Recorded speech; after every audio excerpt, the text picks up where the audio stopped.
Hello everyone, so welcome back to Canvas Classes. Myself Paras Thakur and चलिए start करते हैं आज का नया chapter. And today I am very very excited. मतलब मेरे को ऐसी एक्साइटमेंट हो रही है जैसे कि जिंदगी में पहली बार मैं केमिस्ट्री पढ़ा रहा हूँ। वाई?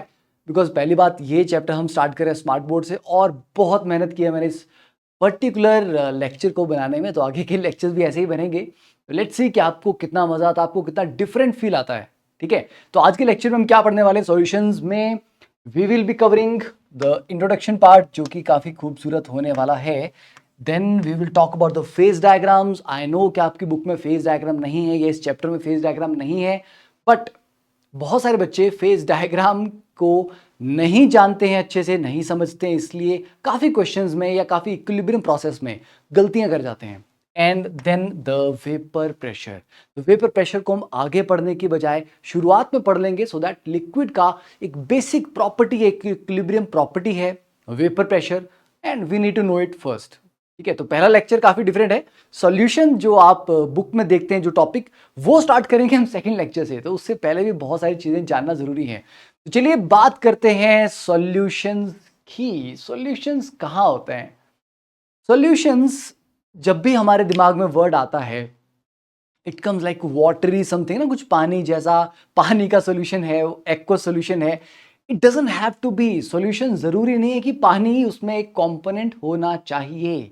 आपको पता है आपके आसपास जो चीजें हैं, इवन सॉलिड्स हैं, इवन गैसेस हैं, गैसेस का मिक्सचर को भी आप सॉल्यूशन बोलते हैं, राइट? एंड मतलब बहुत सारी चीजें हैं। तो सॉल्यूशंस के बारे में ज्यादा डिटेल में पढ़ेंगे, बट फिर भी the first picture that comes to your mind के सॉल्यूशंस पानी।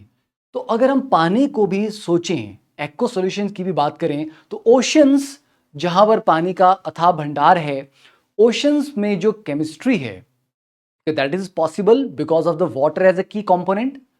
तो ओशंस में आपको पता है कि पानी में कितने सारे प्रोसेसेस, कितने सारे रिएक्शंस हो रहे हैं, हमारी बॉडी में कितने सारे रिएक्शंस हो रहे हैं, जिनमें जो की कंपोनेंट दैट इज वाटर। तो वाटर की प्रेजेंस की वजह से बहुत सारे फिनोमेना, बहुत सारे रिएक्शंस पॉसिबल हो पा रहे हैं। इवन हमारा जो एटमॉस्फेयर है, या एक जो बैलेंस बना हुआ है ओशंस में और एटमॉस्फेयर के बीच में, उसमें भी पानी का बहुत बड़ा रोल है, राइट? तो इस केमिस्ट्री में सबसे पहले इस चैप्टर में we will be talking about water. पानी के बारे में बात करेंगे, और पानी की कुछ इंपॉर्टेंट प्रॉपर्टीज के बारे में भी पढ़ेंगे। तो ये कुछ प्यारी प्यारी images to start the lecture, so that you get a feel. क्योंकि लेक्चर स्टार्ट करने से पहले ना एक अच्छा फील, एक पॉजिटिव वाइब्रेशन होना बहुत जरूरी है। And I want my students to be positive, full of like life all the time, right? So that चाहे जिंदगी में प्रॉब्लम केमिस्ट्री का हो या कोई और प्रॉब्लम हो, you should be able to फोड़ दो उसको जाके, राइट? चलिए तो स्टार्ट करते हैं with this beautiful quote today. A mistake that makes you humble is better than an achievement that makes you arrogant. और आजकल की बात तो क्या ही करें, मतलब पहले की भी बात यही है कि अचीवमेंट आते ही इंसान थोड़ा घमंडी हो जाता है। और कभी कभी जिंदगी आपको सिखाती है, आपको वापस लाइन पे लेके आती है। तो वो गलतियां या वो लेसन्स जिंदगी के, चाहे कितने भी कड़े हों, कितने भी टफ हों, जो आपको हम्बल बनाते हैं, they are more important, because the purpose of life is not to मतलब acquire money, fame and all this, है ना? पर्पस ऑफ लाइफ वो नहीं है, वो होना भी नहीं चाहिए, क्योंकि जिंदगी at the end it is going to end one day. Doesn't matter how much money you have in your bank accounts, कितना बड़ा घर है आपका, ultimately you will have to leave this world, right? तो कोई फर्क पड़ता है क्या कि पीछे क्या रह गया? जो पीछे रह गया, यू आर नो मोर। तो ultimately the important part is कि आप इस जिंदगी में कितना ग्रो कर सके एज ए ह्यूमन बीइंग। आपने अपने आसपास कितनी पॉजिटिविटी फैलाई है, आपके आसपास लोग कितना ग्रो किए हैं आपके एफर्ट्स की वजह से। तो that is important, and that is what we should all be trying to do all the time. ठीक है, चलिए स्टार्ट करते हैं। तो काफी होगी ज्ञान की बात है, अब थोड़ा सा पढ़ाई की, केमिस्ट्री की बात कर लेते हैं। तो an overview of physical states and phase changes. जब हम फिजिकल स्टेट्स की बात करते हैं, तो basically we have studied 3 states of matter, right? Solid, liquid and gas. अब सॉलिड, लिक्विड और गैस के बीच में ट्रांजिशन होता रहता है। सॉलिड और लिक्विड, जब मेल्टिंग पॉइंट आता है आपका, ठीक है, तो सॉलिड आपका लिक्विड में कन्वर्ट हो रहा है, फ्रीजिंग पॉइंट, मतलब मेल्टिंग पॉइंट, फ्रीजिंग पॉइंट। तो तो सॉलिड और लिक्विड के बीच में इंटर कन्वर्जन, लिक्विड और गैस के बीच में, और सॉलिड और डायरेक्टली गैस के बीच में भी इंटर कन्वर्जन होता है। एंड गैसेस स्टेट में मैंने आपको बताया था कि बेटा ये 3 स्टेट्स ऑफ मैटर, जैसे मान लीजिए रूम टेम्परेचर पे H2O exist in the liquid phase. क्यों? क्योंकि H2O का जो थर्मल एनर्जी है या जो काइनेटिक एनर्जी है रूम टेम्परेचर पे, वो और जो उसकी पोटेंशियल एनर्जी है या इंटरमॉलिक्यूलर जो फोर्सेस हैं, तो इंटरमॉलिक्यूलर फोर्सेस चाहती हैं कि पार्टिकल और नजदीक आए और धीरे धीरे सॉलिड की तरफ चले। पर अगर आप टेम्परेचर बढ़ाते चले जाएंगे तो पार्टिकल्स के पास काइनेटिक एनर्जी आती है, पार्टिकल दूर दूर दूर दूर भागना चाहते हैं एंड वो सॉलिड से लिक्विड की तरफ, लिक्विड से गैस की तरफ जाना चाहते हैं। तो काइनेटिक एनर्जी सॉलिड से गैस की तरफ ले जाने की कोशिश कर रही है, और जो इंटरमॉलिक्यूलर या इंटर पार्टिकल फोर्सेस हैं वो गैस से वापस उसको सॉलिड स्टेट की तरफ लाने की कोशिश कर रही हैं, राइट। तो each physical state is called a phase. तो फेज बेसिकली क्या है? फेज एक होमोजीनियस रीजन है, राइट। जैसे लिक्विड है, आपने ग्लास में भर के पानी रख दिया हुआ, तो वो that is a liquid phase. अब आप उसमें एक आइस क्यूब डाल देते हैं तो अब 2 फेज आ गए, क्योंकि जो आइस है उसके अंदर का पार्टिकल्स का अरेंजमेंट वो सब कुछ पानी से डिफरेंट है ना, तो वो एक अलग फेज आ गया। तो ईच फिजिकल स्टेट एक पर्टिकुलर फेज है, जैसे liquid phase, solid phase, gases phase. Physically distinct है, तीनों फेजेस आपस में डिस्टिंक्ट हैं। गैस को आप देख पाते यार, ये गैस है, ये वेपर है, और ये सॉलिड है और ये लिक्विड है।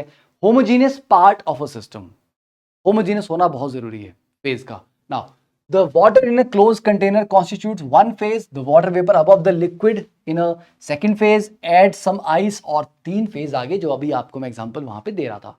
चलिए, सो वेदर सब्सटेंस लिक्विड होगा, सॉलिड होगा, गैस होगा, ये आपको मैंने बता दिया कि उसकी काइनेटिक एनर्जी और इंटरमॉलिक्यूलर या इंटर पार्टिकल फोर्सेस के बीच का बैलेंस है। That is what is written here. This depends on the interplay of the potential energy and kinetic energy, because potential energy उसको इकट्ठा करने की, क्लोज लाने की कोशिश करती है, काइनेटिक एनर्जी उसको दूर दूर दूर दूर ले जाने की कोशिश करती है। ठीक है, चलिए, तो यहां पर देखते हैं कि फ्यूजन जब होगा तो सॉलिड पार्टिकल आपका मेल्ट होगा। अब आप बोलोगे सर इस सॉलिड में भी पार्टिकल और लिक्विड में कुछ ज्यादा डिफरेंस नहीं लग रहा, पर आप ध्यान से अगर आप देखें सॉलिड में पार्टिकल्स का अरेंजमेंट देखना कैसा है। ये एक पार्टिकल, इसके एग्जैक्टली नीचे एक और है ना, मतलब एक सिस्टमेटिक तरीके से पैकिंग दिखाई दे रही है। लिक्विड में पैकिंग उतनी सिस्टमेटिक नहीं है, क्लोज हैं बट एक सिस्टमेटिक पैकिंग है ना, एक अरेंजमेंट वो नहीं दिख रहा है। तो you should be able to differentiate कि हाँ वो सॉलिड है और ये लिक्विड है। ठीक है, मेल्ट करोगे तो लिक्विड में आ जाएंगे, फ्रीज करोगे तो उसमें चले जाएंगे। तो उन दोनों के बीच में जो इक्विलिब्रियम आता है वो मेल्टिंग और मतलब फ्रीजिंग और फ्यूजन का आता है। देन सॉलिड अगर डायरेक्टली गैस में कन्वर्ट हो रहा हो उसको क्या बोलते हैं बच्चे? सब्लिमेशन। और गैस अगर डायरेक्टली सॉलिड में कन्वर्ट हो रही है उसको बोलते हैं डिपोजिशन। तो ये भी आपको पता होना चाहिए, गैस और सॉलिड के बीच में जो 2 प्रोसेसेस हैं, they are deposition and vaporisation. और लिक्विड और गैस के बीच में आपको बताइए, लिक्विड से गैस में इवेपोरेशन और गैस से वापस लिक्विड में, दैट इज कॉल्ड कंडेंसेशन। तो ये क्लियर हो गया फेजेस का आपस में इंटर कन्वर्जन क्या है। अब आप बोलेंगे कि सर ये तो बहुत बेसिक सी चीजें हैं, चलिए बात तो सही है, बट बेसिक्स भी कवर तो करने पड़ते हैं, because how do I know कि आपको सारे बेसिक्स आते हैं। ठीक है, देखिए नाउ द इंटरमॉलिक्यूलर फोर्सेस की बात करें तो इंटरमॉलिक्यूलर फोर्सेस की वजह से ही पानी बहुत यूनिक प्रॉपर्टीज शो करता है। जैसे कि अगर आपने पुराने चैप्टर ध्यान से पढ़े हैं 11th क्लास वाले, तो आपने देखा होगा कि जब आप डाउन द ग्रुप जाते हो साइज बढ़ता है। इवन अगर आप नोबल गैसेस की बात करें तो बच्चे डाउन द ग्रुप अगर हम जाएंगे तो साइज बढ़ेगा, सरफेस एरिया बढ़ेगा, और जो आपके वॉन्डरवॉल फोर्सेज हैं, डिस्पर्जन फोर्सेज, उनका मैग्नीट्यूड भी बढ़ेगा। तो उसके अकॉर्डिंग आपका जो बॉइलिंग पॉइंट है उस स्पीशीज का वो बढ़ेगा। तो डाउन द ग्रुप जाने पे नॉर्मल ये एक एक्सपेक्टेड बिहेवियर होता है कि बॉइलिंग पॉइंट बढ़ना चाहिए। नाउ लेट्स सी, अब पानी के केस में देख लेते हैं, H2O वाली सीरीज में देख लेते हैं, H2O, H2S, H2SC, H2TE। तो एक्सपेक्टेड क्या था? हाँ यार कि H2O से ज्यादा बॉइलिंग पॉइंट आना चाहिए H2S का, पर H2O का बॉइलिंग पॉइंट कंपैरेटिवली ज्यादा आता है। क्यों? क्योंकि H2O में है हाइड्रोजन बॉन्डिंग। तो मतलब ये जो इंटरमॉलिक्यूलर फोर्सेस हैं ये काफी ज्यादा अफेक्ट करती हैं प्रॉपर्टीज को। अगर हाइड्रोजन बॉन्डिंग नहीं होती तो आइस नहीं होती, तो फिर आइस वैसी नहीं होती। अगर मतलब मैं नहीं बोल रहा हूं कि आइस होती नहीं, मैं ये बोल रहा हूं आइस जैसी है वैसी नहीं होती। ओके, वो फ्लोटिंग ऑन वाटर वाले जो प्रॉपर्टीज है वो नहीं आती। पानी को उतना बॉइलिंग पॉइंट नहीं होता, पानी एक इफेक्टिव मतलब पानी एज ए कूलेंट भी आप यूज करते हो ना, तो बहुत सारी जो प्रॉपर्टीज हैं वो इंटरमॉलिक्यूलर फोर्सेस पे डिपेंड करती हैं। तो ये वाटर के केस में हो गया। सिमिलरली HF में हाइड्रोजन बॉन्डिंग है, अमोनिया में हाइड्रोजन बॉन्डिंग है, तो इनके केसेस में जो बॉइलिंग पॉइंट है वो एक्सेप्शनल है, एक्सपेक्टेड बिहेवियर से उल्टे हैं। ठीक है, बाकी जब देखो helium, neon, argon, krypton, xenon, radon, अगर आप बॉइलिंग पॉइंट देखेंगे TB, this is boiling point temperature. ठीक है, तो boiling point temperature you can say जैसे मास बढ़ेगा, साइज बढ़ेगा, बॉइलिंग पॉइंट इंक्रीज कर रहा है। CH4, SiH4, GeH4, SnH4, PbH4 लगातार इंक्रीज कर रहा है। ठीक है, तो this is the expected versus real behaviour के इंटरमॉलिक्यूलर फोर्सेस का कितना इफेक्ट पड़ता है। चलिए अब नेक्स्ट बात करते हैं वेपराइजेशन एंथैल्पी एंड फ्यूजन।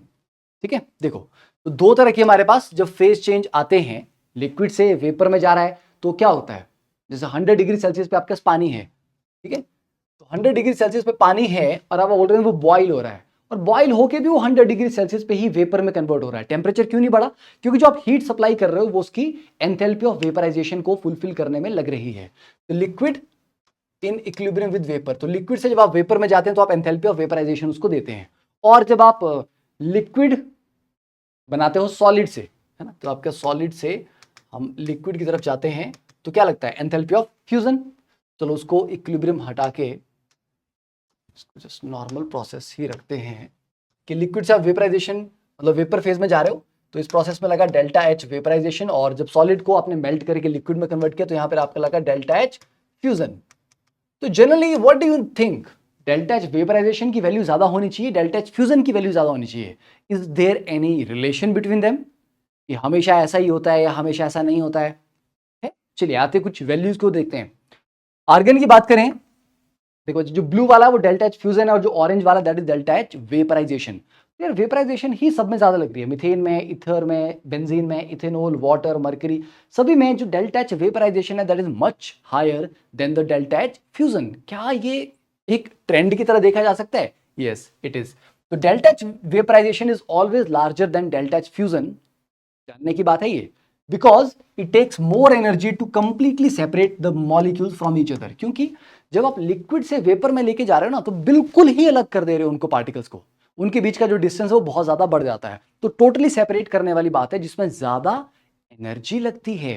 और जब आप सॉलिड को लिक्विड में कन्वर्ट कर रहे हो तो उनको थोड़ा थोड़ा सा दूर कर रहे हो, एक सिस्टमैटिक जो अरेंजमेंट हुआ था सॉलिड में उसको थोड़ा तोड़ रहे हो, नथिंग एल्स। बिल्कुल दूर दूर नहीं कर दे रहे आपकी भैया, मतलब देश निकाला ही कर दिया उसको, वैसा नहीं कर रहे हैं यहाँ पे, राइट। तो कंप्लीटली सेपरेट करने में एनर्जी ज्यादा लगती है, इसलिए delta H vaporisation is always greater than delta H fusion. This is something new जो आपकी बुक्स में आई थिंक मेंशन नहीं होगा, बट यू शुड नो।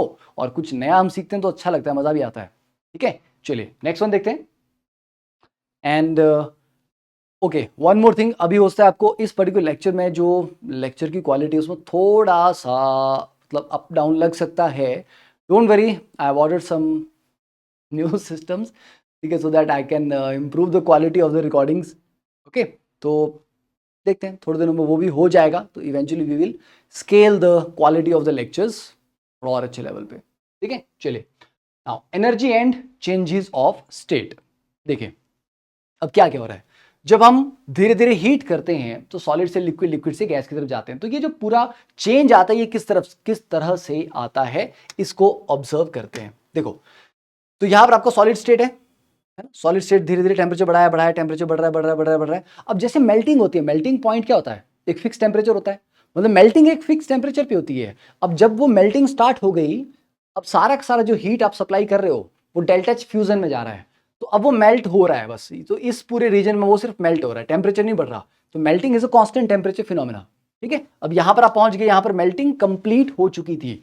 अब लिक्विड बन चुका है सारा का सारा। अब जो 100% लिक्विड बन चुका है उसको आप गर्म करना स्टार्ट करोगे, उसका टेम्परेचर बढ़ता जाएगा बढ़ता जाएगा बढ़ता जाएगा एक पॉइंट पे, कब तक, जब तक उसका बॉइलिंग पॉइंट नहीं आ जाता।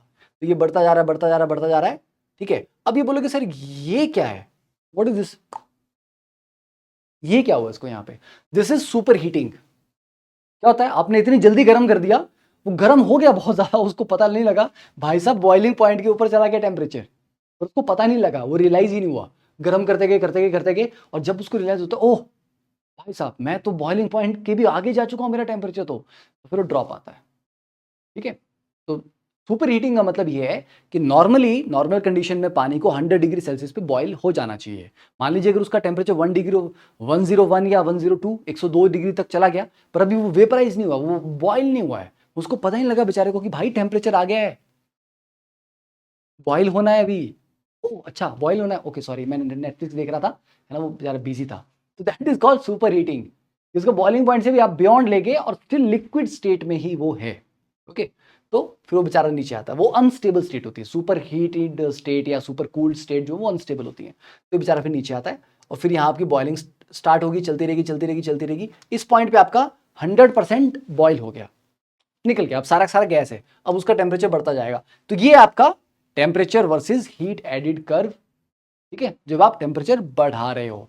और अगर आप टेम्परेचर घटाना स्टार्ट करेंगे तो भैया ऐसा होगा, पहले गैस का टेम्परेचर घटेगा, फिर गैस कंडेंस होगी, तो ये पूरा जो है कांस्टेंट टेम्परेचर पे कंडेंसेशन हो रही है, ठीक है। यहां पर आपका 100% लिक्विड आ गया, तो this is the point where we have 100% liquid, है ना, कंडेंसेशन कंप्लीट होगी। अब फिर लिक्विड को ठंडा कर रहे हैं ठंडा कर रहे हैं, वो ये सुपर कूलिंग है। सुपर कूलिंग मतलब फ्रीजिंग पॉइंट से नीचे चला गया उसका टेम्परेचर, बट बेचारे को पता नहीं चला, क्यों? क्योंकि नेटफ्लिक्स देख रहा था, चलो कुछ और देख रहा होगा, ठीक है, मान लिया पढ़ाई कर रहा होगा, ऐसी बात भी नहीं है, ठीक है। उसके बाद फिर उसका टेम्परेचर वापस अपने फ्रीजिंग पॉइंट पे आएगा and then freezing will start, और जब 100% फ्रीज हो जाएगा सॉलिड, फिर आप और ठंडा करते जाओ तो सॉलिड का टेम्परेचर कम होता जा रहा है। तो ये आपका फेज चेंज का टेम्परेचर के साथ क्या ग्राफ आएगा। Next one, the equilibrium nature of phase changes. देखिए इक्विलिब्रियम नेचर में ये है, मान लीजिए आपको एक मैंने खाली फ्लास्क दी हुई है, खाली का मतलब उसमें एयर भी नहीं है, कुछ भी नहीं है, टोटली इवैक्यूएटेड फ्लास्क। अब उस फ्लास्क में मैं थोड़ा सा पानी लेता हूं, ठीक है, थोड़ा सा पानी लिया तो क्या होता है, इनिशियली उसमें एयर वेपर वगैरह कुछ भी नहीं थे, पर जो आपने बच्चा पानी वहां पर लिया है, जो भी लिक्विड आपने लिया है, नॉट जरूरी नहीं कि आपको पानी ही लेना है, जो भी आप लिक्विड आप लेंगे, लिक्विड के जो सरफेस मॉलिक्यूल्स होंगे, ठीक है, अब ऐसा तो है नहीं कि सरफेस वाले मॉलिक्यूल जो वो ऐसे बैठे रहेंगे, तो मॉलिक्यूल आपस में रैंडमली मूव करते रहते हैं, एनर्जी एक्सचेंज करते रहते हैं। और आपको पता है लिक्विड से वेपर फेज में जाने के लिए क्या चाहिए होता है उसको, कोई टिकट कटवाना पड़ता है, कोई बुकिंग करवानी पड़ती है, लिक्विड से उसको वेपर में जाना हो नहीं, there is a particular energy, अगर उतनी एनर्जी उसके पास हो तो वो सडनली अट्रैक्शंस को ओवरकम करके वेपर बन जाता है। वेपर और लिक्विड में फर्क क्या है, लिक्विड का मतलब है कि भाई साहब मेरे पास इतनी एनर्जी नहीं है कि मैं आसपास की अट्रैक्शंस को तोड़ के बाहर निकल सकूं, निकलना तो चाहता है, पर जो अट्रैक्शन है उसको पकड़ के रखा है, वो अट्रैक्शन स्ट्रांग है। अगर उसको इतनी एनर्जी दे दी जाए कि वो अट्रैक्शन तोड़ के बाहर निकल रहा है, तो सिर्फ एनर्जी की ही बात है ना। तो अगर सरफेस पे बैठे हुए मॉलिक्यूल्स को कोलिजन करते करते करते धीरे धीरे सडनली एनर्जी उसकी बढ़ गई, तो वो उन अट्रैक्शंस को तोड़ के बाहर निकल जाएगा, वेपराइज हो जाएगा, ठीक है, तो वेपर बन गया। तो सरफेस के मॉलिक्यूल धीरे धीरे वेपराइज करते हैं। आपको पता है फर्श पे पड़ा हुआ पानी क्या है, धीरे धीरे सूख जाता है सारा, राइट। क्यों सूखता है, क्योंकि इवेपोरेशन हो रही है, that's a spontaneous process, evaporation अपने आप सूखता है, आपको कुछ नहीं करना पड़ता, हीटर लगा के तो तुम बैठते नहीं हो, है ना, फर्श पे पड़ा हुआ पानी कुछ देर में सूख जाता है, डिपेंडिंग ऑन के मौसम कैसा, सर्दी है गर्मी है क्या है, ठीक है, सूख जाएगा, वो रिलेटिव ह्यूमिडिटी के ऊपर भी डिपेंड करता है, will talk about that later, ठीक है। तो इवेपोरेशन स्टार्ट हुई, तो धीरे धीरे यहां पर गैस के मॉलिक्यूल वेपर के मॉलिक्यूल बनना स्टार्ट हुए। अब देखो ऊपर गैस के मॉलिक्यूल बहुत कम है अभी, तो दैट मीन्स वहां पर क्राउडिंग, भीड़ भाड़ बहुत कम है, पर धीरे धीरे जैसे वहां पर भी नंबर ऑफ मॉलिक्यूल बढ़ेंगे, राइट, तो वहां भीड़ होगी ज्यादा, और वो कोलाइड करते करते वो रैंडमली मूव कर रहे हैं, तो ये वेपर के मॉलिक्यूल रैंडमली कोलाइड करते करते मान लीजिए लिक्विड फेज के साथ कोलाइड किए और वहीं चिपक के रह गए, टकराए और वहीं रह गए, तो मतलब कंडेंसेशन शुरू हुई। तो शुरुआत में मान लीजिए जो वेपराइजेशन है, 5 मॉलिक्यूल ऊपर जा रहे हैं और 1 मॉलिक्यूल नीचे आ रहा है, तो अभी भी 4 ऊपर जा रहे हैं, है ना, तो ऊपर जाने का रेट कंपैरेटिवली ज्यादा है, तो ऊपर और भीड़ बढ़ती जाएगी बढ़ती जाएगी बढ़ती जाएगी। जैसे ऊपर भीड़ बढ़ती जाएगी तो धीरे धीरे कंडेंसेशन का रेट भी बढ़ेगा, क्यों? क्योंकि ज्यादा पार्टिकल्स होंगे, नजदीक आएंगे तो आपस में अट्रैक्टिव फोर्सेस उनको पकड़ के क्या करेंगे, कंडेंस करके नीचे गिरा देंगे। तो धीरे धीरे ये 2 होगा, फिर ये 3 होगा, ये 4 होगा, ये इवेंचुअली 5 होगा। जब ऊपर जाने और नीचे आने का मतलब इवेपोरेशन और कंडेंसेशन दोनों रेट बराबर हो जाएं, then we will say equilibrium आ गया, क्योंकि अब 5 पार्टिकल ऊपर जा रहे हैं, 5 पार्टिकल नीचे आ रहे हैं। तो मुझे ये बताओ कि इस रीजन में जो नंबर ऑफ पार्टिकल्स हैं, नंबर ऑफ वेपर मॉलिक्यूल्स, वो फिक्स होंगे कि नहीं होंगे? फिक्स हो गए ना, क्योंकि जितने बने थे 5 अगर ऊपर जा रहे हैं तो 5 नीचे भी आ रहे हैं, मतलब इस स्पेस में जो नंबर ऑफ वेपर मॉलिक्यूल हैं वो बदलेंगे नहीं, ना वो बढ़ेंगे ना वो घटेंगे। वॉल्यूम फिक्स है, हाँ जी, टेम्परेचर फिक्स है, ओके। तो बच्चे PV is equal to NRT के अकॉर्डिंग जो वॉल्यूम आपका फिक्स है, आरटी आपका फिक्स है, नंबर ऑफ मोल आपका फिक्स है, तो बेटा प्रेशर भी क्या हो जाएगा, कांस्टेंट। तो ऐसी कंडीशन में जो प्रेशर डेवलप होता है उस प्रेशर को कहते हैं वेपर प्रेशर। जब इक्विलिब्रियम आ गया, rate of evaporation is equal to rate of condensation, equilibrium आ गया, तो अब जो प्रेशर है उसको इक्विलिब्रियम प्रेशर बोलेंगे, पहले वाले को नहीं। इससे पहले क्या था, इससे पहले मॉलिक्यूल धीरे धीरे ऊपर बढ़ रहे थे, तो प्रेशर जो था वो भी धीरे धीरे बढ़ रहा था, पर जब ये प्रेशर फिक्स हो गया इक्विलिब्रियम पे आके, नाउ दैट वैल्यू और that pressure is called equilibrium vapour pressure और जस्ट वेपर प्रेशर। तो मतलब अगर इक्विलिब्रियम नहीं आया हो तो क्या हम वेपर प्रेशर वर्ड यूज नहीं करते? नहीं करते। वेपर प्रेशर का मतलब ही है द प्रेशर एट इक्विलिब्रियम। किसके बीच में? दो फेज होने चाहिए। वेपर प्रेशर ऐसे भी मत डिफाइन कर देना कि वेपर तो है लिक्विड है ही नहीं। जब लिक्विड और वेपर आपस में इक्विलिब्रियम में होते हैं तब वेपर प्रेशर, या मे बी सॉलिड और वेपर आपस में इक्विलिब्रियम में तब भी वेपर प्रेशर, क्योंकि जरूरत तो नहीं है कि लिक्विड ही वेपर में कन्वर्ट होता है, सॉलिड भी तो होता है ना, सॉलिड भी सब्लाइम होता है ना, सॉलिड से डायरेक्टली गैस। तो सॉलिड भी अपने वेपर्स के साथ इक्विलिब्रियम में रहता है, तो सॉलिड्स का भी वेपर प्रेशर होता है। ये मत सोचना कि लिक्विड्स का ही वेपर प्रेशर होता है। Solids also have vapour pressure, क्योंकि सॉलिड टू वेपर वाला भी इक्विलिब्रियम एग्जिस्ट करता है। तो ये क्लियर हो गया, इक्विलिब्रियम में जब rate of vaporisation is equal to rate of condensation. देखिए, तो यही लिखा है यहां पर, जो थ्योरी है वो वही है जो मैं आपको एक्सप्लेन कर रहा हूं, right. The rate of condensation eventually equals the rate of vaporisation, ठीक है।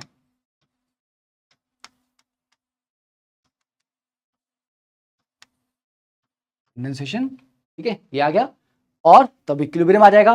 तो शुरुआत में क्या था, शुरुआत में वेपराइजेशन का रेट ज्यादा था, है ना, ऊपर जाने का रेट ज्यादा था, तो शुरुआत में वेपराइजेशन का रेट ज्यादा था, फिर एक पॉइंट पे दोनों रेट बराबर हो गए। जब रेट बराबर हो गए तो ये आपका इक्विलिब्रियम आ गया, और इस पे जो प्रेशर है that is called vapour pressure, ठीक है, राइट, क्लियर है ये? चलो आगे की कहानी। अच्छा, मुझे डाउट था यहाँ पर कुछ पक्का आएगा अभी, नेक्स्ट वन। ये पॉइंट इंपॉर्टेंट है, ये जो लिखा गया है, the pressure exerted by the vapour at equilibrium is called equilibrium vapour pressure और जस्ट वेपर प्रेशर, ठीक है। चलो अब देखते हैं कि वेपर प्रेशर किस किस चीज के ऊपर डिपेंड करता है। अगर मैं फ्लास्क में ज्यादा पानी लेता तो, कम पानी लेता तो, क्या अमाउंट ऑफ वाटर से फर्क पड़ता? नहीं। तो vapour pressure is independent of amount of substance. ये लिक्विड आपने कितना लिया, कम लिया, ज्यादा लिया, भैया बाल्टी भर के लिया, चम्मच भर के लिया, वेपर प्रेशर सेम होगा। मतलब चम्मच भरे पानी का भी और एक बाल्टी भरे हुए पानी का, अगर बाकी सारी कंडीशन उनके लिए सेम है तो वेपर प्रेशर जो वो क्रिएट करेंगे वो बराबर करेंगे इक्विलिब्रियम आने पे। तो independent of amount of substance, independent of shape of container, shape और साइज ऑफ कंटेनर, कि किस कंटेनर में आपने रखा है बोलते इससे भी फर्क नहीं पड़ता हमें, ठीक है। तो डिपेंड किसके ऊपर करता है फिर वो, चलिए इसकी बात भी करते हैं अभी। तो vapour pressure is affected by two factors. एक तो टेम्परेचर पे डिपेंड करता है क्योंकि इक्विलिब्रियम प्रॉपर्टी है। तो इक्विलिब्रियम आपने पढ़ा हुआ है 11th क्लास में कि इक्विलिब्रियम कांस्टेंट जो है वो टेम्परेचर पे डिपेंड करता है। टेम्परेचर बदल दोगे तो इक्विलिब्रियम कांस्टेंट भी बदल जाएगा आपका। तो अगर इक्विलिब्रियम कांस्टेंट बदलेगा तो इक्विलिब्रियम के साथ एसोसिएटेड बाकी प्रॉपर्टीज भी बदलेंगी। तो वेपर प्रेशर एक इक्विलिब्रियम प्रॉपर्टी है। तो it is affected by two factors. पहला भैया चेंज इन टेम्परेचर। अब क्वेश्चन ये आता है कि सर टेम्परेचर बढ़ाने पे वेपर प्रेशर बढ़ेगा कि घटेगा? चेंज होगा ये तो क्लियर है, पर बढ़ेगा कि घटेगा? ऑब्वियसली बढ़ेगा।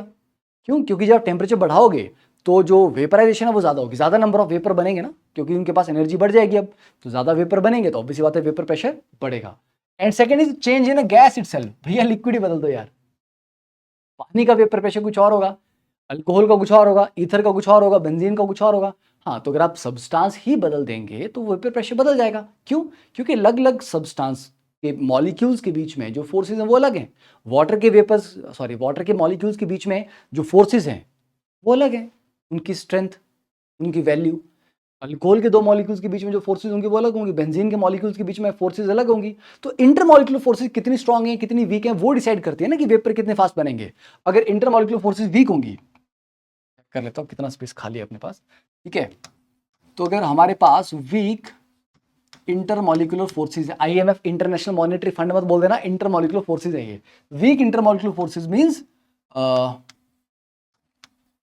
वेपर्स फॉर्म इजीली,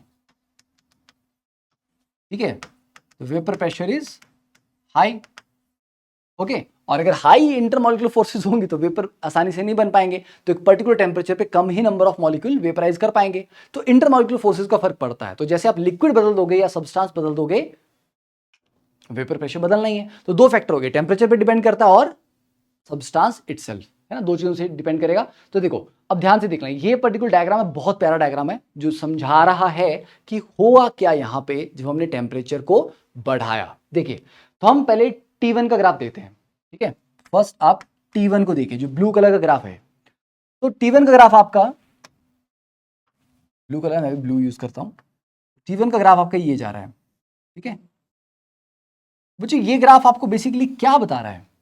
ये आपको बता रहा है fraction of molecule with a given speed, ठीक है। कि हमारे पास यहाँ पे इसको यूज करें क्या? चलो ठीक है, ब्लैक स्क्रीन पे थोड़ा सा मैं आपको एक्सप्लेन कर देता हूँ कि ये ग्राफ एक्चुअली आपको क्या बताता है। जैसे ये ग्राफ है हमारे पास, है ना, fraction with a given speed, और ये टेम्परेचर आ गया, ओके। देखिए, तो हमारे पास यहाँ पे टेम्परेचर बोल दो या फिर काइनेटिक एनर्जी बोल दो, क्योंकि kinetic energy directly proportional to temperature.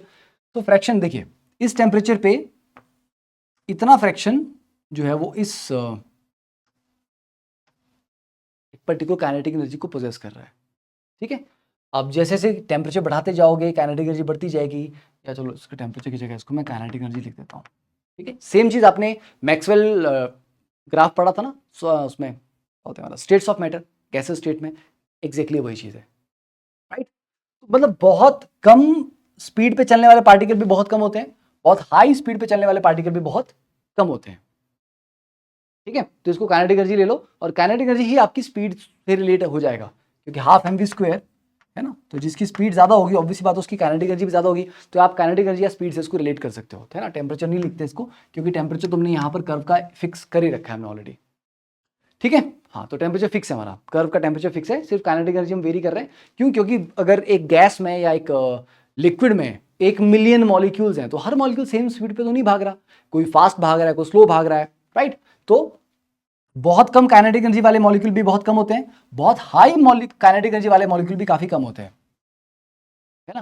मतलब बहुत ही स्लो चल रहे हैं बेचारे, ऐसे भी बहुत कम है, बहुत फास्ट चल रहे हैं, ऐसे भी बहुत कम है। मेजॉरिटी ऑफ पार्टिकल्स एक एवरेज स्पीड से चल रहे होते हैं, ये मोस्ट प्रोबेबल जो आपकी स्पीड आ जाती है, फाइन।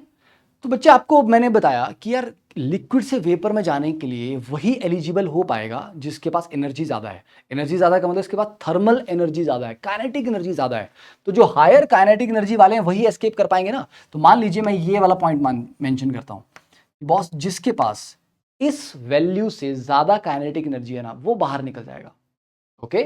तो जिसके पास इससे ज्यादा है मतलब ये वाले, ये पूरी फ्रैक्शन, मतलब ये वाले वो पार्टिकल हैं जो वेपर बनाएंगे, ओके। क्लियर है? ये वाले वो पार्टिकल जो वेपर बना देंगे। तो अब देखो यहाँ पे, तो T1 टेम्परेचर पे ये आपका है, this is the kinetic energy needed to overcome intermolecular forces in liquid. मतलब जिनकी काइनेटिक एनर्जी इस पॉइंट से आगे है वो वेपर फेज में चले जाएंगे। तो देखो ये ब्लू वाला जो ग्राफ है, वो जो शेडेड एरिया वो क्या है, थोड़ा सा है, मतलब इतने से पार्टिकल ही वेपर बना पा रहे हैं।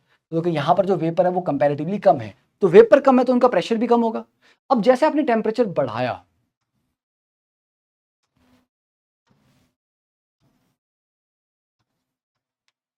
ठीक है, आपने टेम्परेचर बढ़ाया, T1 से T2 पे ले गए, तो हाई टेम्परेचर पे क्या होता है, ये ग्राफ डाउनवर्ड और फॉरवर्ड मूव करता है, जैसा आपको स्टेट्स ऑफ मैटर में मैक्सवेल डिस्ट्रीब्यूशन में पढ़ाया हुआ है।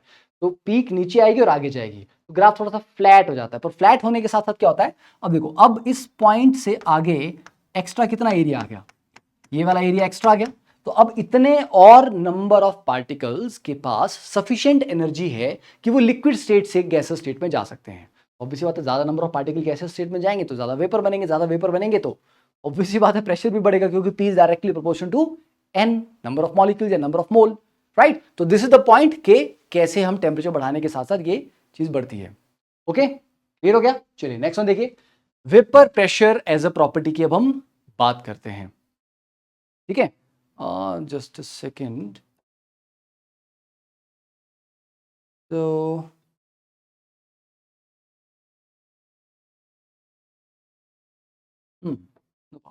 देखो, तो वेपर प्रेशर समझ आ गया आपको, एक इक्विलिब्रियम प्रॉपर्टी है, टेम्परेचर बढ़ाओगे तब बढ़ेगा, और अगर आप सब्सटेंस चेंज करते हो तब चेंज होता है। अब इसको अगर हम इसकी वेरिएशन चेक करनी है टेम्परेचर के साथ, तो this is the Clausius Clapeyron equation. नाम अच्छा है, प्यारा है।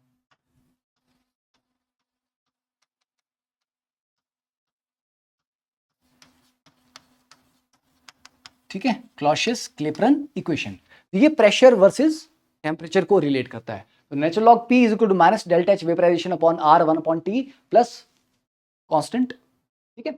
अब उस कांस्टेंट की हमारे को ज़्यादा चिंता नहीं है, बट हाँ ये वाली इक्वेशन आपको कब काम आएगी, जब आपको इसके बीच में ग्राफ प्लॉट करना है। तो बच्चे अगर आपको क्वेश्चन दिया जाए कि नेचुरल लॉग प्रेशर का 1 अपॉन टेम्परेचर के साथ ग्राफ प्लॉट करो, तो ये आपका y आ गया, ये x आ गया, तो आपकी स्लोप क्या आ गई, minus delta H vaporisation upon R।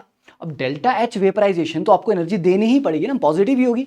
तो डेल्टा एच वेपराइजेशन अगर पॉजिटिव है, R भी पॉजिटिव है, तो ओवरऑल ये स्लोप क्या आएगा, नेगेटिव स्लोप। तो स्ट्रेट लाइन आएगी विद नेगेटिव स्लोप, ठीक है। तो इसका ग्राफ का जो स्लोप आएगा that will be minus delta H vaporisation divide by R. तो ये तो क्या, एक पर्टिकुलर लिक्विड को टेम्परेचर के साथ आपने उसका वेपर प्रेशर का वेरिएशन प्लॉट कर दिया। अगर हमें दो अलग अलग टेम्परेचर दिए गए हैं, एक पे वेपर प्रेशर दिया है, दूसरे पे पूछा गया है, तब भी एक इक्वेशन आती है। तो इस इक्वेशन को क्या करो, एक बार T1 टेम्परेचर के लिए लिख लो, और एक बार तो T1 पे ये P1 हो जाएगा, T2 पे ये P2 हो जाएगा, दो इक्वेशन आ जाएंगे, उनको सब्ट्रैक्ट कर लो आपस में। तो तब आपके पास जो फाइनली जो फॉर्मूला आएगा, ठीक है, that will natural log P2 by P1 is equal to minus delta H vaporisation upon R 1 upon T2 minus 1 upon T1, ये आपके पास आ जाएगा। तो ये फॉर्मूला कहां काम आता है, जब क्वेश्चन में आपको दो वेपर प्रेशर दे रखे हैं, एक टेम्परेचर दिया और दूसरा वाला पूछा है, या दोनों टेम्परेचर दिए, एक वेपर प्रेशर दिया और दूसरा वाला पूछा है, या चारों चीज दिया और डेल्टा एच वेपराइजेशन पूछा हुआ है, ठीक है। तो ये वाली भी इक्वेशन काफी फॉर्मुलाज में डायरेक्टली यूज होती है, इस पे क्वेश्चन आते हैं। तो देखिए ये है वेरिएशन डिफरेंट डिफरेंट लिक्विड्स के लिए, जैसे कि आप डाइथाइल ईथर की देखें, इथेनॉल का, वाटर का, तो टेम्परेचर के साथ ग्राफ जो है इसका इंक्रीज तो कर रहा है, ठीक है, but it is not a straight line. Straight line तब आएगा जब आप नेचुरल लॉग प्रेशर को 1 अपॉन टेम्परेचर के साथ प्लॉट करते हो, तो straight line with negative slope. Otherwise temperature के साथ वैल्यू इंक्रीज कर रही है but not as a straight line graph, right. तो यहां तक क्लियर हो गया वेपर प्रेशर के बारे में इतनी कहानी। तो जरा पानी पी लिया जाए। बिन शाउटिंग फॉर लॉन्ग, मुझे लगा नहीं था कितना टाइम लग जाएगा इस पर्टिकुलर लेक्चर में।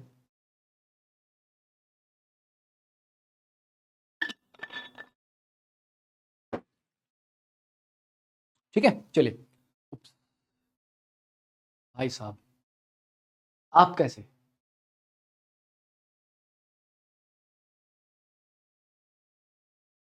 यू नो, क्या कर रहा है ये इंसान, सॉरी, क्या कर रहा है ये पेट डॉग, क्या कर रहा है ये। अब आपको लगेगा सर इसको होता सामने आइसक्रीम दिखाई दे रही हो, या इसको मतलब चिकन दिखाई दे रहा हो, है ना, कुछ इंटरेस्टिंग सी टेस्टी सी चीज दिखाई दे रही हो। थोड़ा साइंस के पर्सपेक्टिव से देखते ना यार, थोड़ा साइंस के हिसाब से सोचो, क्या तुम मतलब एकदम खाने वाले हिसाब से सोचते रहते हो, आइसक्रीम दिख रही होगी, ये दिख रहा होगा कुछ खाने की चीज, है ना, सर इसको कोई और कोई फीमेल दिख रही होगी। Let's not go into that detail, let's think from science perspective, from the chemistry perspective. ये अपनी जीभ बाहर क्यों निकाल रहा है, so that it can cool it's tongue, right. पता ना आपको, वेटिंग जब होती है और आप पंखा चलाते हो, जब आपका पसीना सूखता है तो धीरे धीरे आपको ठंडा ठंडा फील होता है, एग्जैक्टली वही कर रहा है ये भी, राइट। तो sweating has a cooling effect because heat from your body vaporises the water, okay. तो to achieve this cooling cats lick themselves and dogs pant. ये क्या कर रहा है, जीप, जब जीप पे से धीरे धीरे वेपराइजेशन होगा तो ठंडा ठंडा फील होगा, ठंडा ठंडा फील होगा तो उसको अच्छा अच्छा फील होगा। तो ये वो कर रहा है, it was science happening around you all the time, और तुम कुछ और ही समझते रहे। तभी बोलता हूं कि साइंस बहुत जरूरी है, basic knowledge of science is very very important. अब सिखाना अपने आस पड़ोस वालों को जिन्होंने कुत्ते पाले हुए हैं, राइट। चलिए नेक्स्ट वन। अब एक प्यारा सा बहुत सिंपल सा अच्छा सा नन्ना सा मुन्ना सा क्वेश्चन है ये, जो मेरा बड़ा फेवरेट क्वेश्चन है, हमेशा मैं ये क्वेश्चन करवाता हूँ बिकॉज वेपर प्रेशर को फंडा समझाना है तो ये क्वेश्चन जरूरी है। तो you can pause the video right now, solve this question, और स्टेटमेंट में समझा देता हूं। 20 लीटर बल्ब, बल्ब का मतलब एक बल्ब शेप्ड वेसल होगा like this, okay, is thermostated to 25 degree Celsius. Thermostated का मतलब उसका टेम्परेचर आपने 25 डिग्री सेल्सियस पे फिक्स कर दिया हुआ है, तो temperature has been fixed to 298 kelvin, fine. After being evacuated मतलब बिल्कुल खाली कर दिया, कोई एयर भी उसमें नहीं है, 1 gram of water is injected into the bulb and what will be the pressure in the bulb and how many grams of H2 will remain a liquid? It's a beautiful question. You can pause the video right now and solve it all by yourself. But इसके लिए आपको एक थोड़ी सी information की जरूरत पड़ेगी। Vapour pressure at 25 degree Celsius for water is equal to roughly 24 torr। ये information आपको चाहिए होगी बस, उसके बाद आप सॉल्व कर सकते हैं, ठीक है। ट्राई सॉल्विंग इट, फिर मैं सॉल्व करता हूं। तो देखो, अब आई डोंट नो कि तुम लोगों ने सॉल्व किया ना किया, तुम लोग आलसी भी एक नंबर के हो। तो यहां पर आपने 1 ग्राम वाटर ले लिया था। अब बाय डिफॉल्ट यार हर एक सिस्टम ना इक्विलिब्रियम पे जाने की टेंडेंसी रखता है। इक्विलिब्रियम पे जाने की टेंडेंसी का मतलब है कि ये जो 1 ग्राम पानी है ये धीरे धीरे वेपराइज होना स्टार्ट होगा, तो यहां पर वेपर मॉलिक्यूल बनेंगे और ये चाहेगा कि जो इसका वेपर प्रेशर है 298 केल्विन पे जो वेपर प्रेशर है दैट इज 24 टॉर। टॉर का मतलब 760 से डिवाइड कर लो तो उतना एटीएम, इतना एटीएम का प्रेशर ये डेवलप करना चाहता है, क्योंकि ये प्रेशर जनरेट होगा तभी तो ये इक्विलिब्रियम पे आएगा। तो इसकी कोशिश रहेगी कि यार इतना प्रेशर मैं कर लूं, नहीं कर पाया तो पूरा इवेपोरेट हो जाएगा। मतलब ये तब तक इवेपोरेशन चलती रहेगी, या मतलब मेजॉरिटी ऑफ जो प्रोसेस है वो इवेपोरेशन तब तक रहेगा जब तक ये प्रेशर अचीव नहीं होता। ये अचीव हो गया तो फिर इवेपोरेशन कंडेंसेशन आपस में इक्विलिब्रियम पे आ जाएंगे। तो ये चाहता है कि ये प्रेशर को अचीव किया जाए, ठीक है। तो ये प्रोसेस स्टार्ट हो जाएगा और धीरे धीरे थोड़ी देर के बाद कंडेंसेशन भी स्टार्ट हो जाएगी। अब हमें ये देखना है कि बॉस इतना प्रेशर अचीव करने के लिए क्या 1 ग्राम पानी सफिशिएंट है। चलो एक काम करते हैं, हम ये सोचते हैं अच्छा ये वाला प्रेशर अचीव करना है ना, तो PV is equal to nRT। Pressure हमारे को पता है कितना है 24/760, वॉल्यूम कितना है 20 लीटर का है, 20 litre is equal to number of mole into R. अब देखो प्रेशर एटीएम में ले रहे हो, वॉल्यूम को लीटर में ले रहे हो, तो आर कितना आएगा 0.0821 लीटर एटीएम, 821 लीटर एटीएम पर मोल पर केल्विन, राइट। और आर की वैल्यू आएगी, टेम्परेचर आपका 298 आ गया। यहां से आपके पास क्या वैल्यू आएगी n मतलब कि कितने मोल वाटर के चाहिए होंगे इतना प्रेशर जनरेट करने के लिए, कि उतने मोल वाटर को इवेपोरेट करना पड़ेगा, ठीक है। तो ये n आ जाएगा बेटा। इस n को अगर मैं 18 से मल्टीप्लाई कर दूं तो वो आ जाएगा वेट ऑफ वेपर, ठीक है, फॉर्म्ड एट इक्विलिब्रियम। क्योंकि नंबर ऑफ मोल को 18 से मल्टीप्लाई कर दिया तो वेट आ जाएगा कि भैया इतना वेपर जनरेट होगा अगर ये प्रेशर हम अचीव करते हैं। तो बेटा अगर ये वैल्यू 1 ग्राम से छोटी है तो मतलब जितना वेपर हमें चाहिए था वो 1 ग्राम से कम है, तो मतलब ये पानी उतना वेपर जनरेट कर सकता है। अगर ये वैल्यू 1 ग्राम से ज्यादा होगी तो दिक्कत है, फिर ये पूरा 1 ग्राम बेचारा इवेपोरेट कर जाएगा पर वो इक्विलिब्रियम को नहीं अचीव कर पाएगा। तो बस ये आपको सॉल्व करना था। तो ये देखिए इसका सॉल्यूशन, तो सॉल्व करने का जो आपका n आ रहा है ये आ रहा है 2.56 into 10⁻⁻² mole. This is the moles of the vapour, ठीक है। उसको 18 से मल्टीप्लाई किया आपने, तो 18 से मल्टीप्लाई करके आपका सारा 0.46 ग्राम, मतलब 1 ग्राम में से सिर्फ 0.46 ग्राम ही वेपराइज होगा तो उतना प्रेशर बिल्ड कर लेगा, बस। तो कहानी डन। तो बेटा जो H2 लिक्विड फॉर्म में रह जाएगा नीचे वो कितना रहेगा 1 ग्राम माइनस 0.46 ग्राम दैट इज 0.54 ग्राम। तो मतलब कभी भी आप एक खाली कंटेनर में लिक्विड को रख दीजिए, वो ऑटोमेटिकली अपना वेपर प्रेशर अचीव करने की कोशिश करेगा, इक्विलिब्रियम अचीव करने की कोशिश करेगा, ठीक है। तो समझ आ गया how it works. it always tries to achieve that vapor pressure, right। चलिए next one, solid liquid and solid vapour equilibrium. Again अब जैसे कि लिक्विड और वेपर के बीच का इक्विलिब्रियम सोचना समझना थोड़ा आसान हो जाता है, बट वैसे सॉलिड और लिक्विड के बीच में इक्विलिब्रियम होता है ना, मेल्टिंग पॉइंट फ्रीजिंग पॉइंट जिसको आप बोलते हैं। सॉलिड और वेपर के बीच में भी सब्लिमेशन डिपोजिशन, राइट। तो जब तक कोई हीट दी नहीं जा रही, रिमूव नहीं की जा रही, मतलब आप उसको थर्मली डिस्टर्ब नहीं कर रहे हो, ठीक है, और वो फ्रीजिंग पॉइंट पे पहुंच चुका है। तो फ्रीजिंग पॉइंट पे पहुंच गया और अब आप ना तो हीट दे रहे हो ना हीट निकाल रहे हो, आइसोलेटेड सिस्टम काइंड ऑफ कर दिया, तो बेटा वो सॉलिड और लिक्विड दोनों आपस में इक्विलिब्रियम में रहेंगे। सेम चीज सॉलिड और वेपर में भी, ठीक है। तो हीट ना देनी है ना निकालनी है, थर्मली डिस्टर्ब नहीं करना उसको। ओके, क्लियर है ये?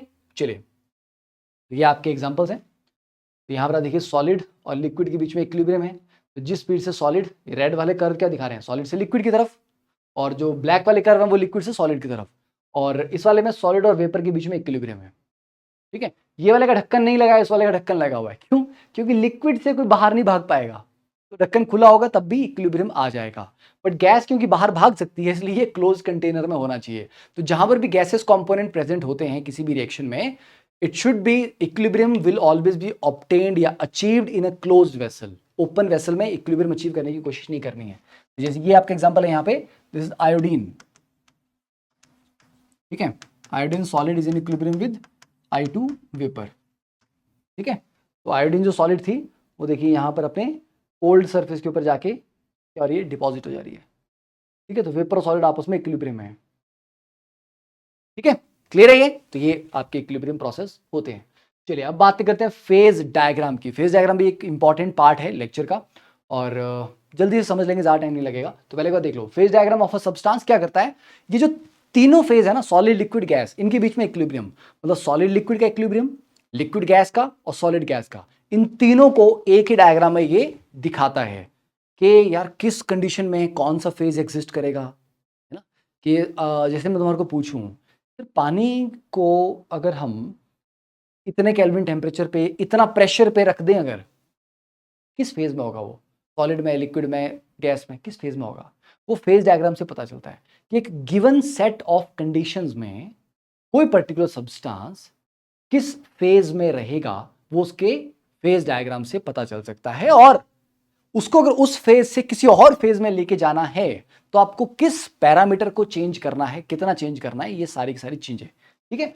तो the phase diagram of a substance combines the solid liquid gas, solid liquid and solid gas curves and gives the condition of temperature and pressure at which each phase is stable, और कब कोई change होगा। देखिए ये हमारा phase diagram है carbon dioxide के लिए, ठीक है।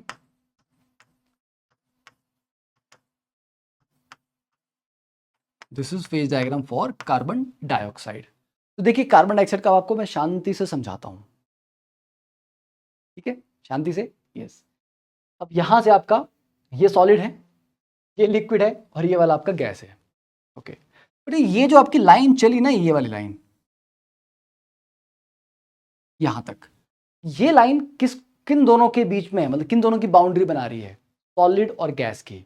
बच्चे ये जो लाइन है, ये सॉलिड और गैस के इक्विलिब्रियम को डिफाइन कर रहा है कि अगर आप इस लाइन पे चलोगे, मतलब प्रेशर इतना रखोगे, टेम्परेचर इतना रखोगे कि हम हमेशा इसी लाइन पे होंगे, या तो इस पॉइंट पे हुए, इस पॉइंट पे हुए, इस पॉइंट पे हुए, है ना। तो जब आपका टेम्परेचर और प्रेशर इस तरह से सेट किया गया है कि you are on this line, तो इसका मतलब है कि सॉलिड और गैस आपस में इक्विलिब्रियम में है, समझे? ओके, तो चलिए तो एक काम करते हैं, लेट्स टेक दिस टेम्परेचर,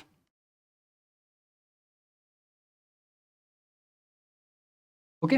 ये वाला पर्टिकुलर टेम्परेचर हमने लिया। तो बेटा इस टेम्परेचर पे जब इतना प्रेशर है, ठीक है, तो हम इक्विलिब्रियम पे हैं। अगर मैं प्रेशर थोड़ा सा बढ़ा दूं, मतलब मैं आपको ये बोल रहा हूं कि मेरे पास जो सॉलिड है वो इन इक्विलिब्रियम विद गैस है, तो और इसमें आपको ली चैटले प्रिंसिपल अप्लाई करना है, ठीक है, अच्छे से पढ़ाया गया तुम लोगों को 11th क्लास में। बट सॉलिड गैस इक्विलिब्रियम है, एंड मैं आपको बोल रहा हूं कि टेम्परेचर फिक्स रख के लेट्स इंक्रीज द प्रेशर। तो अगर प्रेशर इंक्रीज करोगे तो ली चैटले प्रिंसिपल क्या बोलेगा, प्रेशर घटाओ यार, बढ़ा दिया तुमने फालतू में, मैं खुश था, प्रेशर घटाओ। तो प्रेशर घटाने के लिए किस साइड जाओगे, ऑब्वियसली बात है गैस से सॉलिड की तरफ जाओगे, क्योंकि सॉलिड का प्रेशर नहीं होता ना ज्यादा, गैस का तो प्रेशर होता है, भागते रहते हैं मॉलिक्यूल। तो अगर आप प्रेशर बढ़ाओगे तो ऑब्वियस सी बात है ये बैकवर्ड जाएगा सॉलिड की तरफ। देख लो टेम्परेचर फिक्स रखे मैंने, जैसे इस पॉइंट से प्रेशर बढ़ाया, हम कहां घुस रहे हैं, हम सॉलिड फेज में जा रहे हैं। तो it is as per Lee Chatelier principal, okay. और अच्छा अगर इस पॉइंट से प्रेशर घटा दूं मैं, तो घटा दोगे तो प्रेशर बढ़ाने की कोशिश करेगा, तो वो गैस की तरफ जाएगा। तो प्रेशर अगर मैं घटा दूं तो वो फॉरवर्ड जाएगा। तो देखो प्रेशर में घटा दूंगा तो हम गैस वाले फेज में एंटर कर रहे हैं। तो मतलब वो जस्ट बाउंड्री है जहां पर इक्विलिब्रियम एस्टेब्लिश हुआ है, और अगर आप प्रेशर घटा रहे हैं बढ़ा रहे हैं तो आप किसी एक साइड जाएंगे depending upon the Le Chatelier principle. Fine, तो phase diagram purely Le Chatelier principle के अकॉर्डिंग काम करता है। नाउ अब वैसे ही अब इस पॉइंट के आगे अब इसका थोड़ा बाइफर्केशन हो रहा है। ठीक है, तो बाइफर्केशन भी कैसा हो रहा है, एक कर्व ये चला गया, एक कर्व ऊपर चला गया। अब चलो इस कर्व की बात करते हैं हम।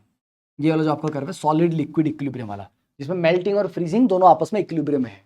ठीक है, बेटा सॉलिड लिक्विड इक्विलिब्रियम वाला जो कर्व है, यार रुको इसको मैं थोड़ा सा आपको ब्लैक स्क्रीन पे समझाता हूँ। एक काम करना, इसको नोट कर लेना बिकॉज दिस विल नॉट, ये नोट्स में नहीं आएगा।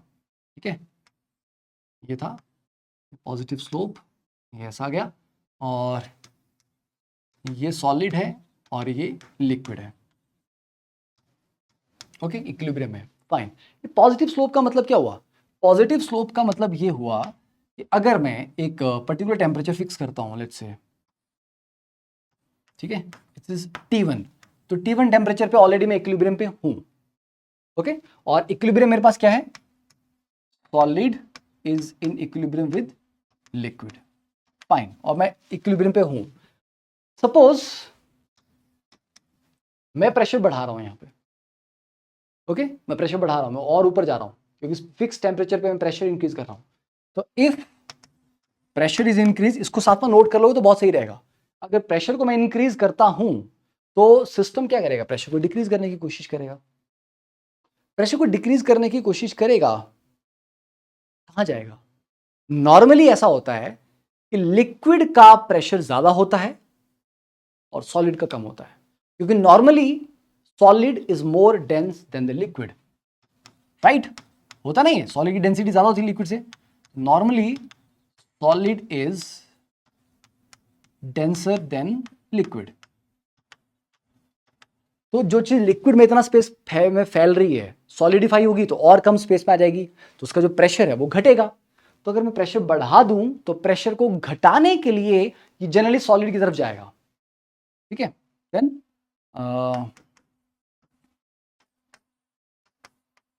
System goes towards solid. इसको वाटर के साथ कंपेयर मत करना, क्योंकि वाटर में क्या होता है, वाटर में एक्चुअली जो आइस की डेंसिटी है वो पानी से कम होती है। तो वाटर को छोड़ के बोल रहा हूं मैं, है ना, एक्सेप्ट वाटर। ओके, तो मतलब प्रेशर में बढ़ा रहा हूं तो ये सॉलिड की तरफ जाएगा। ठीक है, तो देख लो इस पॉइंट से जैसे हम, इस प्रेशर से जैसे हम ऊपर जा रहे हैं, हम सॉलिड में एंटर कर रहे हैं। राइट, किसी भी, चाहे तुम ये वाला टेम्परेचर पकड़ लो T2, इस प्रेशर से ज्यादा ऊपर जा रहा हूं मैं, तो मैं लिक्विड में नहीं एंटर कर रहा, मैं सॉलिड में एंटर कर रहा हूं। तो ये जो पॉजिटिव स्लोप है इसका, ये जो सॉलिड लिक्विड का जो बाउंड्री है ना, इसकी जो पॉजिटिव स्लोप है, इसका मतलब यही है कि पॉजिटिव स्लोप का मतलब ये है कि सॉलिड लिक्विड इक्विलिब्रियम का प्रेशर बढ़ाओगे तो सॉलिड की तरफ जाएगा वो। समझे? तो पॉजिटिव स्लोप से ये समझ आ रहा है ना? ठीक है, अगर ये स्लोप पॉजिटिव नहीं होती तो पहले इसको यहां तक नोट कर लो कि पॉजिटिव स्लोप क्या रिप्रेजेंट कर रही है। पॉजिटिव स्लोप आपको ये बता रही है कि बॉस सॉलिड जो है इसका लिक्विड से ज्यादा डेंस है, इसलिए प्रेशर बढ़ाने पे इक्विलिब्रियम सॉलिड की तरफ शिफ्ट हो जाता है। ठीक है, डन। अब यही चीज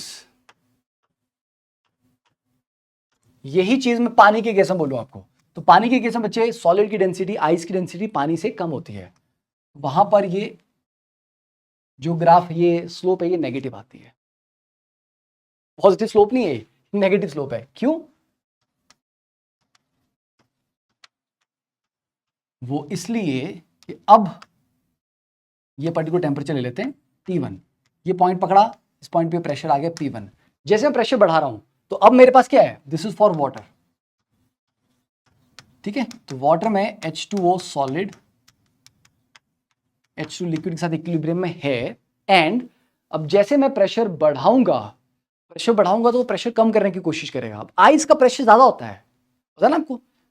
पानी की बोतल भर के अगर आप फ्रीजर में रख दो और वो फ्रीज कर जाए तो आइस एक्सपैंड करती है, तो ज्यादा प्रेशर एक्सर्ट करती है, बॉटल के बार क्रैक कर जाती है। तो आइस का प्रेशर ज्यादा होता है, तो प्रेशर बढ़ाऊंगा तो उसको कम करने के लिए फॉरवर्ड जाएगा।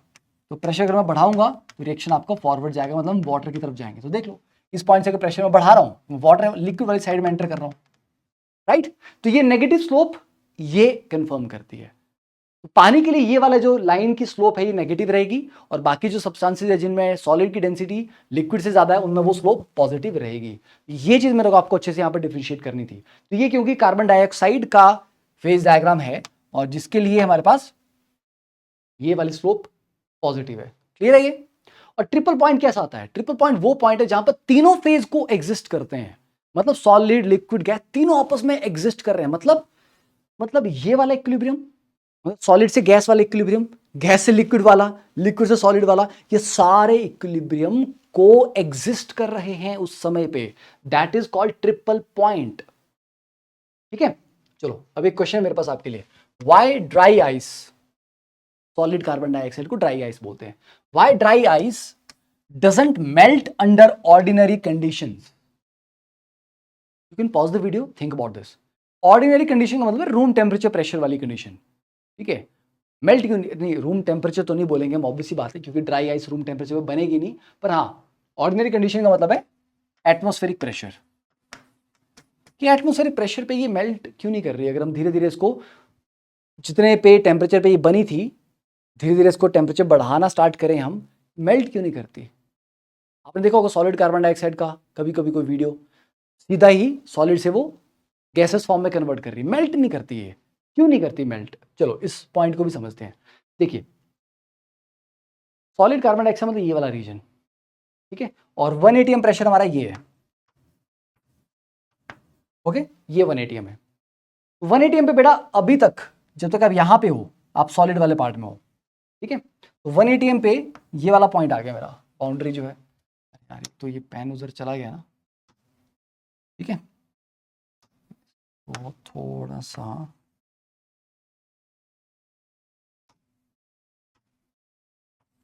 ये वाला जो पॉइंट है, ठीक है, इससे अगर लो है टेम्परेचर, प्रेशर में 1 atm रख रहा हूं, ठीक है, इससे अगर टेम्परेचर कम है तो हम सॉलिड में है, और जैसे मैं इस पॉइंट से टेम्परेचर बढ़ा रहा हूं, मैं धीरे धीरे टेम्परेचर बढ़ा रहा हूं, तो उसको हीट कर रहा हूं, तो टेम्परेचर मैं आगे लेके जा रहा हूं, तो हम कहां एंटर कर रहे हैं? हम गैस में एंटर कर रहे हैं। क्वेश्चन इज कि सर ये मेल्ट क्यों नहीं करती टेम्परेचर बढ़ाने पे? क्योंकि 1 atm पे इसका जो लाइन है वो सॉलिड और गैस में पास कर रही है, वो लिक्विड वाले में नहीं जा रही। हाँ, अगर आप अराउंड यहां पर बात करें, ये वाला जो प्रेशर है, let's say this pressure is P1। अगर बेटा P1 प्रेशर पे मेरे पास यहां पर ये सॉलिड है, मेरे पास ड्राई आइस, और मैं टेम्परेचर बढ़ा रहा हूं, तब वो लिक्विड रीजन में एंटर कर रही है, तो ये पॉइंट कब आ रहा है यार? 5.1 atm से ऊपर, मतलब ये वाला जो टेम्परेचर है, प्रेशर है, ये 5.1 atm है। द मोमेंट प्रेशर मेरा 5.1 atm से ज्यादा है, तो मैं सॉलिड के आगे फिर लिक्विड रीजन में एंटर करूंगा। तो अगर मैं चाहता हूं कि ड्राई आइस को मेल्ट करना है धीरे धीरे हीट करके, तो the pressure must be above 5.1 atmosphere, so that I can enter the liquid region from the solid region. But उससे पहले हम सॉलिड से अगर आगे चलेंगे हॉरिजॉन्टली, तो हम गैसेस रीजन में एंटर करेंगे, इसलिए वो सीधा सबलाइम करेगी रादर देन मेल्टिंग।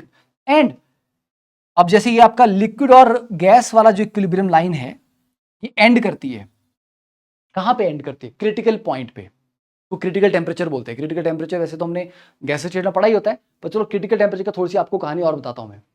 अब एक पॉइंट याद कर लेना, कुछ सब्सटेंसेस जिनका, ठीक है, with several solid and liquid forms, एक से ज्यादा लिक्विड फॉर्म्स में एग्जिस्ट करते हैं, उनके एक से ज्यादा ट्रिपल पॉइंट भी एग्जिस्ट कर सकते हैं। एंड प्रोसेस कर लो इस इंफॉर्मेशन को, एक से ज्यादा सॉलिड या एक से ज्यादा लिक्विड फॉर्म में अगर एग्जिस्ट करते हैं, तो एक से ज्यादा ट्रिपल पॉइंट भी एग्जिस्ट करते हैं। अब ये वाटर वाला केस है, ठीक है, दिस इज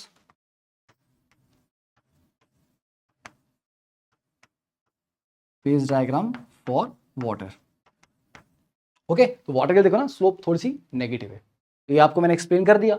और ये इसका ट्रिपल पॉइंट है, 0.01 डिग्री सेल्सियस एंड 0.006 एटमॉस्फेयर पे ट्रिपल पॉइंट इसका आता है। और क्रिटिकल पॉइंट कितना आ रहा है इसका? 374 डिग्री सेल्सियस और 218 एटमॉस्फेयर। देखो क्रिटिकल पॉइंट के बाद ना लाइन नहीं है, लाइन नहीं होने का मतलब there is no clear distinction कि ये अब लिक्विड है या ये गैस है। मतलब आप डिस्टिंग्विश नहीं कर पाओगे क्रिटिकल टेम्परेचर या क्रिटिकल पॉइंट के, अगर आप आगे चले गए आप बता ही नहीं पाओगे ये लिक्विड है ये गैस है.